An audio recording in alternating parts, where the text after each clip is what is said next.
आज आप लोगों से एक बात पूछना चाहती हूँ और बात मैं कुछ जानकारी भी लेना चाहती हूँ, क्योंकि मैंने बहुत सारे लोगों की राय ली है। राय मैंने कुछ मुस्लिम लोगों की भी ली है और कुछ हिंदू लोगों की भी ली है, लेकिन एक चीज़ वो बहुत ज़्यादा अचंभित करने वाली जो होती है, उसके नज़रिए से अगर मैं देखूं तो बहुत ही हैरान करने वाली बात है। क्या जब आपका कोई अपना या कोई अपना एकदम से आपसे दूर जाता है तो क्या आपको उस चीज़ के संकेत मिलते हैं, किसी सपने के ज़रिए, या आपको ज़्यादा भूख लगती है उस दिन, या कुछ ऐसी चीज़ें होती हैं? क्योंकि मैंने जब कई लोगों से बात की ना तो मैं हैरान हो जाती हूँ। यहाँ पर आज एक ऐसी घटना, एक ऐसी स्टोरी आप लोगों के सामने रखूँगी जिससे सुनकर आपकी आंखों में आंसू आ जाएंगे, क्योंकि ज़िंदगी में किसी का घटना बहुत दुख दे जाता है। हर वक्त पर उसकी याद आती है, हर तीज त्योहार पर उसका होना एक ऐसा लगता है, ना होना कि वो होता तो काश ऐसा होता, वो होती तो काश ये त्योहार बहुत अच्छा होता। इसी तरह से आज की घटना मैं आप लोगों से पूछना चाहती हूँ कि जब आपके घर में कोई दुर्घटना घटनी होती है या कुछ होना होता है तो क्या आपको कुछ संकेत मिलते हैं? आपसे भी पूछना चाहती हूँ। ज़रूर कमेंट बॉक्स में अपनी राय लिखकर ज़रूर भेजना। आज की कहानी, आज की घटना, जो शायद मेरे पास जिसके फ़ोटो नहीं हैं, तस्वीर नहीं है, हालांकि मैं बहुत ज़्यादा वीडियो में फ़ोटो के साथ, प्रूफ के साथ आप लोगों के सामने रखती हूँ, लेकिन आज की कहानी हमें किसी ने साझा की है। हमें देहरादून से रोशनी जी ने आज ये घटना, ये कहानी साझा की है, जिनकी ज़िंदगी अब बिल्कुल खाली हो चुकी है, जिनकी ज़िंदगी में वो कहती हैं कि मुझे बहुत अधूरापन लगता है, आज मैं इस पूरी दुनिया में अकेली हूँ और मैं भगवान से सवाल करती हूँ तो आपकी वीडियो को देखकर वो सवाल करने से भी बंद हो जाती हूँ। बहुत रुला देने वाली कहानी है। दोस्तों, देहरादून की रहने वाली रोशनी जी कहती हैं कि मेरा परिवार भरा पूरा था। मेरे पति, जिनका नाम यहाँ पर मैं लूँ या ना लूँ एक ही बात पड़ती है, लेकिन मेरे पति का नाम यहाँ पर सत्येंद्र था। सत्येंद्र नाम बताती हैं अपने पति का। वो कहती हैं कि सत्येंद्र के साथ मैं बहुत खुश थी, बहुत अच्छी मेरी ज़िंदगी थी। मेरे पति एक बहुत अच्छे इंसान थे और बहुत अच्छे कार्य करते थे। हम दोनों साथ में रहते थे। और देहरादून की मैं आपसे बात कर रही हूँ, देहरादून की। तो ये कहती है कि उसके बाद, हमारी शादी के बाद हमें एक बेटा होता है। बेटा बहुत प्यारा होता है। बेटे का जब जन्म होता है तो शायद लगता है ज़िंदगी की आधी सी खुशियाँ हमें प्राप्त हो गई हैं। उसके बाद डॉक्टर मुझे बताते हैं कि मैं अब माँ नहीं बन सकती, कुछ परेशानियाँ आती हैं और मेरा जो यूट्रस है उसे निकालना पड़ता है बच्चे के जन्म के बाद से ही। यानी जब मेरे लड़के का जन्म होता है तो उस समय कुछ परेशानियां आती हैं और मेरे यूट्रस यानी गर्भाशय को बाहर निकाला जाता है। मैंने सब्र कर लिया था कि एक बेटा है, इसी के सहारे जीवन कटेगा, लेकिन धीरे धीरे वक्त बीतता है। मुझे नहीं पता था कि भगवान मेरे साथ इतना बुरा करेगा। जब मेरा बेटा 13 साल का था तो मेरे बेटे को यानी मेरे पति को भगवान ने मुझसे छीन लिया था, सत्येंद्र को। वो जब इस दुनिया से जाते हैं तो मैं आपको अपना एक अनुभव बताती हूँ। मेरे पति किसी काम से बाहर जाते हैं और रोड पर वो चल रहे थे, लेकिन उससे थोड़ी देर पहले मुझे बेचैनी और घबराहट होती है। लगा एकदम पेट खाली हो गया है, जल्दी से मुझे कुछ खाना है। मुझे समझ में ही नहीं आया। मैंने तुरंत अपने लिए खाना बनाया और आज मैंने और दिन से ज़्यादा खाना खाया। ज़्यादा खाना खाने के बाद वो घबराहट, बेचैनी बंद नहीं हो रही थी। मुझे लगा और खाऊं। मैंने कई बार उस वक्त खाना खाया, लेकिन उसके बाद मुझे पता चलता है कि मेरा पति रोड हादसे में, यानी मेरे पति के साथ एक्सीडेंट हो चुका है। लेकिन जब तक मैं वहाँ पर पहुँचती हूँ मेरा पति इस दुनिया से जा चुका था। मैं टूट जाती हूँ। उस समय रोशनी जी कहती हैं कि मैं कुछ नहीं समझ पाती। शायद मैं अपने भाग्य को ये समझकर आगे बढ़ने लगती हूँ। पति सपने में भी दिखाई नहीं देता है। हर कोने में उसे तलाशा था। 8-9 साल के बेटे को कैसे पाल पोस कर बड़ा करूँगी, क्या इसके साथ करूँगी, मैं कैसे इसका जीवन आगे बढ़ाऊँगी। लेकिन गनीमत थी, मेरे पति सरकारी लगे हुए थे। मुझे वहाँ से पैसे प्राप्त होते रहे। मैंने उनके काम को किया। बेटा धीरे धीरे बड़ा होता है। बेटे को पढ़ने के लिए मैं यहाँ पर दिल्ली भेज देती हूँ, अच्छा जीवन बनाने के लिए। पति नहीं है, कम से कम बेटा अच्छा सक्षम हो जाएगा तो जीवन बहुत अच्छा हो जाएगा। कहीं ना कहीं सत्येंद्र जी को मैं याद तो रखती हूँ, लेकिन अब थोड़े से घाव भरने लगे थे। शायद बेटे में पति की तलाश और बेटे को ही देखकर कि अब ये तो है, इससे मेरा जीवन कट जाएगा। ये कहती हैं यहाँ पर रोशनी जी कि मैंने सब कुछ अर्पण कर दिया, जितने पैसे थे, जितनी सेविंग थी, बेटे की पढ़ाई में अच्छा खासा पढ़ रहा था दिल्ली में मेरा बेटा। आज उनके बेटे को करीबन 1.5 महीने इस दुनिया से गए हुआ है, यानी केवल 1.5 महीने हुआ है। और आज वो मुझसे बात कर पा रही हैं। कहती हैं कि आपकी वीडियो की बदौलत। क्यों? क्योंकि आपकी वीडियो को देखकर समझ में आता है कि मरने के बाद और मरने से पहले जीवन के क्या कर्तव्य होते हैं और जीवन कैसे चलता है। सच में ही आज मैं रोशनी जी आपके कमेंट को पढ़कर या आपकी दी हुई राय को, जो आप हमसे जुड़ी हुई हैं फेसबुक आईडी के ज़रिए, उन्होंने हमसे बातचीत की है, उन्होंने कहा है, और मैं भी आपकी इन बातों को पढ़कर धन्य हो गई हूँ कि मैं किसी के तो काम आई, वरना इतने बड़े दुख से उभरना छोटी बात नहीं है। रोशनी जी कहती हैं कि मेरा बेटा अच्छा भला पढ़ रहा था, मेरे बेटे को कोई दिक्कत नहीं थी, कोई भी परेशानी नहीं थी।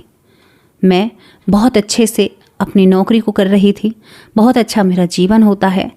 अब एक दिन मेरा उसी तरह से जी घबराता है। जी ऐसा घबराता है कि बहुत तकलीफ़ होती है, परेशानी होती है और बार बार मुझे खाने की भूख लगती है। भूख भी इस कदर होती है कि खाऊं और खाऊं, और बार बार मैं अपने लिए खाना बनाती हूँ। एक पल के लिए दिमाग में वो बात आई, जब पति गए थे तो यही सब कुछ अनुभव हुआ था। वो अपने बेटे पर फ़ोन मिलाती है, फ़ोन मिलाती रहती है, बेटी पर फ़ोन मिलाती रहती है, लेकिन कोई फ़ोन नहीं उठाता है। घबराहट और बढ़ने लगती है। भूख लग रही है, भगवान कुछ अनहोनी ना हो जाए।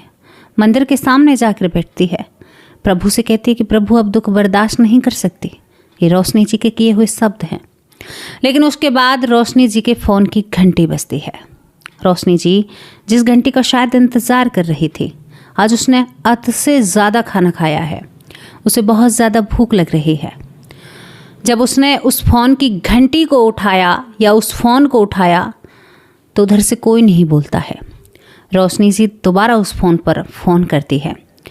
जब फ़ोन करती है रोशनी जी उस फ़ोन पर, तो उधर से एक व्यक्ति बोलता है। वो कहता है, जी आप कौन हो? आखिरी बातें आपसे इसकी हुई हैं और अभी तक ये जीवित था, हमने इससे इसका पासवर्ड मांगा। इसका हादसा हो चुका है, एक्सीडेंट हो चुका है और इसकी तबीयत बहुत गंभीर है, हालांकि ये सांसें ले रहा है। आप तुरंत यहाँ पर आ जाइए। रोशनी जी रोने लगती है। पति का वो हादसा याद आने लगता है। सोचती है कि अगर इसको कुछ हो गया तो जीवन में कुछ भी नहीं है, किसके लिए जीऊँगी। उसने कहा, भैया तुम्हारे पाँव पड़ती हूँ, मेरे बेटे को अस्पताल पहुँचा दो, मैं तुरंत वहाँ पर पहुँच रही हूँ। अब आप सफ़र भी देख सकते हैं, कहाँ देहरादून, कहाँ दिल्ली जैसा शहर, पहुँच नहीं सकती थी। दोस्तों यहाँ पर वो बात पर बात करती रहती है, बात पर बात करती रहती है। यहाँ पर मैं आपको बताऊँ, जो लोग उसे उठाकर ले जा रहे थे शायद भले मानस थे, क्योंकि बहुत देर से वहाँ पर वो लड़का पड़ा हुआ था, जवान था, करीबन 28 साल का बेटा था। उसे जब उठाकर ले जाते हैं तो एक अस्पताल में ले जाते हैं तो डॉक्टरों ने मना कर दिया, क्योंकि यहाँ पर उसके शरीर को देखकर डॉक्टरों ने शायद समझ लिया था। जब उसे उठाया जाता है तो वो हल्की हल्की सांसें ले रहा था। उसके बाद उन डॉक्टरों ने कहा कि आप इसे तुरंत अस्पताल लेकर जाइए, वो भी सरकारी, हम इसे यहाँ पर नहीं ले सकते, इसके हालात बहुत गंभीर हैं। माँ की बातें चल रही थी।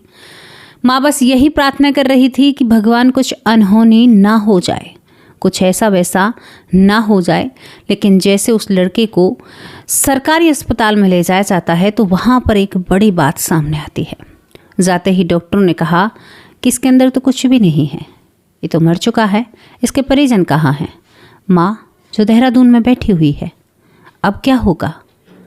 दोस्तों यहाँ पर वो लोग बताना तो नहीं चाहते थे, लेकिन उन लोगों ने कहा कि आप जो भी हैं, आपका ये जो भी लगता है, आपका बेटा लगता है, आप बहुत देर से रो रही हैं, लेकिन हम आपसे कहना नहीं चाहते हैं, आपका बेटा इस दुनिया में नहीं रहा है, यानी उसकी मृत्यु हो चुकी है। रोशनी टूट जाती है, बेहोश हो जाती है, लोग संभालते हैं। रोशनी अपने रिश्तेदारों को बुलाती है। वो कहते हैं कि इसको हमने मोर्ची यानी मुर्दा घर में रखवा दिया है। वो कहती है कि नहीं नहीं, उसे मत रखवाओ, उसको देखो, उसके अंदर जान होगी, सांस होगा, आप ऐसा कैसे कर सकते हैं? वो कहते हैं जी हमने बहुत कोशिश कर ली, भला है जो हमें मिल गया, वरना आपको तो पता भी नहीं चलता। यहाँ पर दोस्तों वो अपने रिश्तेदारों के साथ आती है तो उसका बेटा बर्फ़ में लगा हुआ था। बेटा भी इस दुनिया से जा चुका था। पूरी जांच पड़ताल कर ली थी। जब जानकारी सामने आती है तो वहाँ पर एक CCTV फ़ोटो भी मिलती है और वीडियो भी मिलती है, क्योंकि माँ को तलाश थी कहीं बेटे के साथ कुछ ऊंच नीच तो नहीं हो गई, किसी और ने तो नहीं कर दिया, कोई दोस्ती में रंजिश। लेकिन पता चलता है कि वो खुद ही इस दुनिया से, यानी उसके साथ हादसा होता है। रोशनी टूटकर बिखर जाती है, अपने बेटे के शव को गोद में देखती है और उसे वहाँ से उठाकर वहीं ले जाती है जहाँ उसका जन्म होता है। वहाँ पर ले जाने के बाद रोशनी अंतिम संस्कार करती है, लेकिन उसने अपने जीवन में जो 2 अनुभव किए थे, पति गया था तब भी बहुत भूख लगी थी, और जब बेटे के साथ कुछ होना था तो भी उसे भूख लगी थी। वो बार बार गैस पर खाना बनाने की कोशिश कर रही थी। यहाँ पर कुछ लोगों से जब हमने बातचीत करी तो कुछ लोगों ने कहा कि सपने अलग आते हैं, सपनों में कुछ बुरा दिखता है, कुछ अजीब लगता है, घबराहट होती है, किसी को बेचैनी होती है तो किसी को भूख लगती है, किसी को रोने का मन करता है तो किसी को अजीब ही लगता है। क्या ऐसा आपके साथ भी हुआ है? क्या आपको भी महसूस हुआ है? रोशनी कहती है कि आज मेरे बेटे को 1.5 महीने हो गया गए, लेकिन बहुत बेचैनी सताती है, घबराहट भी होती है। काश कहीं से वो आ जाए, उसके सहारे आगे का जीवन चल जाएगा। दूसरों के टुकड़ों पर पलना पड़ेगा, भले ही पैसा हो, लेकिन अपना होता है तो जीवन बहुत बेहतर बीतता है। जब अपने नहीं होते हैं ना तो जीने की इच्छा खत्म हो जाती है। जिंदा लाश बनकर इस दुनिया में जीना पड़ता है। पुतले की तरह अगर कोई अच्छी चीज़ दिखे तो हंसना भी पड़ेगा, कोई बुरा अनुभव हुआ तो रोना भी पड़ेगा, लेकिन अंदर से फीलिंग, यानी कहते हैं कि इच्छाएं खत्म हो जाती हैं, भावनाएं खत्म हो जाती हैं। कुछ सुंदर पहनने का, ओढ़ने का, खाने का मन हट जाता है। जीवन में कोई भी अपना नहीं लगता, लेकिन ज़िंदगी तो जीनी है जनाब। उन्होंने कहा कि मैं आपके चैनल से बहुत ही ज़्यादा अपने आप को दिलासा देती हूँ, आपके चैनल से मैं अपने आप को खड़ा करती हूँ और हर रोज़ हर दिन को एक चैलेंज की तरह लेती हूँ। रोशनी मेरी प्यारी बहन, मुझे आज इतना अच्छा लगा, क्या कहूँ। हालांकि आपकी कहानी, आपकी जो स्टोरी है, क्योंकि आप लोग मेरे पास कमेंट करते हैं, लेकिन लोगों की राय और स्टोरी तो मुझे पीछे ही पता चलती है जब लोग मुझसे साझा करते हैं, क्योंकि वो हमेशा स्टोरी के बारे में कहते हैं। जब लोगों का दुख या दर्द समझती हूँ ना तो तकलीफ़ बहुत होती है, लगता है ऐसा भी होता है। मैं अच्छा इसलिए कह रही हूँ क्योंकि ये बहुत पहाड़ जैसा दुख था, इससे उभरना छोटी बड़ी बात नहीं है। आप बहुत हिम्मत वाली हैं और आपको मैं बहुत ही ज़्यादा सल्यूट करती हूँ कि आप इतने बड़े दुख से अपने आप को उभर रही हैं। और एक बात मैं आपको फिर कहना चाहती हूँ, ये सृष्टि है, संसार सागर है, ये मृत्यु लोक है, यहाँ पर मृत्यु तय है। कोई जल्दी जाता है तो कोई लेट जाता है, मरना तो है ही। मृत्यु लोक को जब तक समझोगे ना, जब तक ही तुम्हारी ज़िंदगी अच्छे से बीत सकती है, वरना कोई अपना चला जाए, रो रो कर मर जाओ। अगर वो वापस आए तो सब रोने लग जाए, फिर यहाँ पर क्या होगा? आप सोचिए, आपके दादा के परदादा के सब बैठे रहें तो क्या आप जी सकते हो इस तरह से? इस धरती पर नहीं समाओगे। तो दोस्तों, यहाँ पर ये कहानी जो रोशनी जी ने हमें बताई, ये उनके जीवन की कहानी है, लेकिन उन्होंने बहुत भावुक पल में ये हमें बताई। शायद मैं वो दुख या भावुकपन आपको महसूस नहीं करा सकती, लेकिन सुनने में ही तकलीफ होती है। एक महिला जो अकेली रह गई, जिसके साथ इतना कुछ हुआ, जीवन में रहा ही क्या है। लेकिन मैं आपसे फिर भी कहना चाहती हूँ कि जितना भगवान ने जीवन दिया है उसे बहुत अच्छे तरह से जिए। अपने जीवन में शायद सब कुछ कीजिए जो आप करने के लिए आए हैं। भगवान का नाम जप कीजिए, भगवान का ध्यान दीजिए। आपने एक कहानी और सुनी होगी, एक महिला है जो पूरी प्रॉपर्टी को बेचकर, क्योंकि उनका एक लौता बेटा इस दुनिया में नहीं रहता, तो पूरी प्रॉपर्टी को बेचकर वो महिला एक बहुत बड़ा मंदिर निर्माण करा रही हैं। कहती हैं कि ये मेरे बेटे की प्रॉपर्टी का है, हम चले जाएंगे तो हमारे बेटे का नाम इस तरह से इस दुनिया में रहेगा। तो बहुत सारे लोगों की अपनी अपनी राय होती है। तो ये घटना, ये कहानी आप मुझे ज़रूर लिखकर भेजना कि क्या ऐसा होता है, क्या ऐसे सपने आते हैं, क्या घबराहट होती है, क्या बेचैनी होती है, क्या भूख लगती है? ये रोशनी जी का अनुभव था जो आप सब लोगों के साथ साझा करना चाहती थी। कैसी लगी आप लोगों को ये घटना? इसके बारे में अपनी राय लिखकर भेजना जरूर, मैं आपके कमेंट का इंतजार करूंगी। अब आप लोगों से विदा लेती हूँ, शाम को हाजिर होंगे एक सच्ची और अच्छी स्टोरी के साथ। तब तक के लिए नमस्कार, जय हिंद, जय भारत। अपना और अपने परिवार का ख्याल रखिए, खुश रहिए और अपनों का ज्यादा तरह से ख्याल रखिए। नमस्कार, जय हिंद, जय भारत।